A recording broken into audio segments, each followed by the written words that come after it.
நாம வாழ்ற இந்த உலகத்திலே அறிவானவர்கள் அதிகமாக இருக்கும் நாடு எந்த நாடு அப்படின்ற தகவலை தான் நாம இன்னைக்கு இந்த பதிவுல பார்க்க போறோம். அதாவது நாம வாழக்கூடிய இந்த உலகத்துல கிட்டத்தட்ட 195க்கும் மேற்பட்ட நாடுகள் இருக்கு. இப்படி இருக்கக்கூடிய நாடுகள்ல அதிகமான அறிவாளர்கள் இருக்கக்கூடிய நாடு எந்த நாடு அப்படின்றத ஒரு ஆய்வறிக்கையில தெளிவுபடுத்திருக்காங்க. சோ அந்த ஆய்வறிக்கையை சொன்ன அந்த நாடை பத்தி தெரிஞ்சுக்கிறதுக்கு முன்னாடி நம்ம சேனல ஃபர்ஸ்ட் என்ன பாக்குறீங்கன்னு சொன்னா சப்ஸ்கிரைப் வச்சுக்கோங்க. அப்பதான் நாம போற அற்புதமான அதிசயமான தகவலை உங்களுக்கு தெரிஞ்சுட்டே இருக்கும்.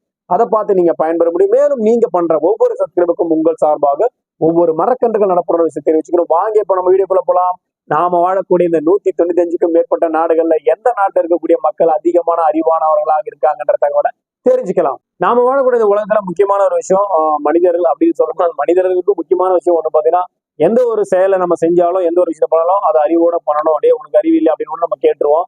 ஸோ ஏன்னா அப்படி பண்ண அறிவில்லை உனக்கு அப்படின்னு நம்ம எல்லாம் யதார்த்தமா அது நடக்கக்கூடிய ஒரு விஷயம். அப்படி பண்ணக்கூடிய விஷயத்த பாத்தீங்கன்னா ஒரு ஆய்வறிக்கை வந்து தெளிவுபடுத்திருக்காங்க. அதாவது ஒவ்வொரு நாட்டையும் இந்த ஆய்வறிக்கை நடத்திருக்காங்க. அங்க இருக்கக்கூடிய மக்களை வச்சு அவங்களோட ஐக்கியூ லெவல் எந்த அளவுக்கு இருக்கு அப்படின்ற சோதனையை நடத்தி அந்த சோதனை மூலியமா தான் இந்த ஆய்வறிக்கையில தெளிவுபடுத்திருக்காங்க. சோ அப்படி சொல்லும் போது பாத்தீங்கன்னா நம்ம யதார்த்தமா நீங்க ஒரு அறிவானவர்கள் அப்படி சொன்னா எல்லாரும் நம்ம காமனா சொல்லக்கூடிய ஒரு விஷயம் பாத்தீங்கன்னா டக்குன்னு அமெரிக்கா தான் ரொம்ப பிரில்லியன்ட் அப்படின்னு நம்ம எல்லாமே சொல்லிடுவோம். ஸோ அமெரிக்கா, சைனா அப்படின்ற நாடுகள், ரஷ்யா இந்த நாடுகள் வந்து ரொம்ப பிரில்லியண்டான நாடுகளா இருக்கும் அப்படின்னு நம்ம நினைப்போம். ஆனா இந்த ஆய்வறிக்கையில தெளிவுபடுத்திருக்காங்க. சோ இது போல நாடுகள் கண்டிப்பா இல்ல, அந்த லிஸ்ட்லயே அந்த நாடுகள் இல்ல.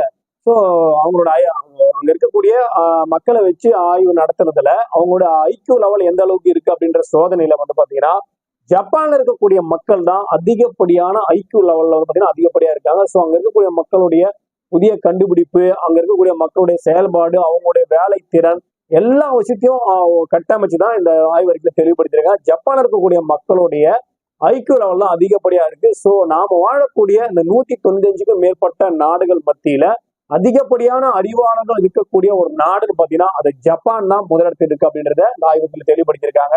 ஆல்பர்ட் ஐன்ஸ்டீன், நியூட்டன், ஸ்டீபன் ஹாங்காங் ஆகிய அறிவாளர்கள் வந்து அதிக கண்டுபிடிப்பு பார்த்தீங்கன்னா இந்த உலகத்துக்கு வந்து கொடுத்துருக்காங்க. அப்படி கொடுக்குற அந்த கண்டுபிடிப்பு மூலியமா அசாதாரண திறமை, அதாவது ஒரு சாதாரண விஷயமா இல்லாம ஒரு அசாதாரண விஷயத்த வந்து பாத்தீங்கன்னா உலகுக்கு கொடுக்கக்கூடிய இது போல இருக்கக்கூடியவர்கள் அதிகமா இருக்கக்கூடிய இடங்கள் அப்படின்னு நம்ம அந்த ஆய்வறிக்கையில தெளிவுபடுத்திருக்காங்க. ஜப்பான்ல வந்து பாத்தீங்கன்னா 112.30 அவங்களோட ஐக்கியூ லெவல் அவ்வளவு இருக்கு. அதாவது 100 கிராஸ் பண்ணுது. ஸோ இது அந்த 100 கிராஸ் பண்ணதுனாலதான் எல்லா பிரச்சனையும் தீர்க்கக்கூடிய விதத்திலையும் அதை சுமூகமா எப்படி தீர்க்கணும், எப்படி கையாளணும், எப்படி வந்து பாத்தீங்கன்னா அந்த பிரச்சனை நம்ம எடுத்துக்கணும் அப்படின்ற விஷயத்துல ஜப்பானிய மக்கள் அதிகப்படியான புத்தி கூர்மையோட செயல்படுறாங்க. ஸோ ஒரு பிரச்சனை வருது, ஒரு ப்ராப்ளம் வருதுன்னா அதை எப்படி சால்வ் அவுட் பண்ணணும், எப்படி அதை நம்ம எடுத்துக்கணும், எப்படி அதை மற்றவங்க கிட்ட நம்ம சொல்லணும், எப்படி அந்த விஷயத்த கையாளணும் அப்படின்ற விஷயத்துல ஜப்பான் இருக்கக்கூடிய மக்கள் ரொம்ப திறமையாக கையாள்கிறார்கள் அப்படின்றத அந்த ஆய்வறிக்கையில தெளிவுபடுத்திருக்காங்க. சோ ஜப்பானை தொடர்ந்து அடுத்து 2-3 இடங்கள் இருக்கக்கூடிய நாடுகள் பாத்தீங்கன்னா ஈரான், இத்தாலி, தென்கொரியா.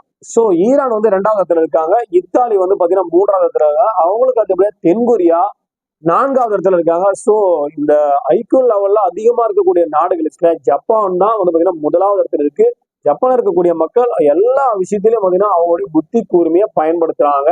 அவங்களுடைய புத்தியோட செயல்திறன் அதிகப்படியா இருக்கு அப்படின்றத இந்த ஆய்வறிக்கையில தெளிவுபடுத்திருக்காங்க. சோ கண்டிப்பா இந்த டாப் 3, டாப் 4 லிஸ்ட பத்தின தகவலை உங்களுக்கு ரொம்ப ரொம்ப பிடிச்சுக்கணும்னு நினைக்கிறேன். ஏன்னா அதிகப்படியான புத்திசாலிகள் இருக்கக்கூடிய நாடு ஜப்பானா இருக்கு அப்படின்ற தகவலை நீங்க தெரிஞ்சுட்டு இருப்பீங்க. நீங்க தெரிஞ்சுட்ட தகவல் உங்க ஃப்ரெண்ட்ஸ் அண்ட் ஃபேமிலி தேவைப்படுச்சுன்னா அவங்களுக்கு ஷேர் பண்ணுங்க. அதே போல ஃபர்ஸ்ட் டைம் நம்ம சேனல் பாக்குறீங்க சொன்னா சப்ஸ்கிரைப் வச்சுக்கோங்க. அப்பதான் நாம போடக்கூடிய அற்புதமான அதிசயமான தகவலை உங்களுக்கு தெரிஞ்சுட்டே இருக்கும். அதை பார்த்து நீங்க பயன்பெற முடியும்.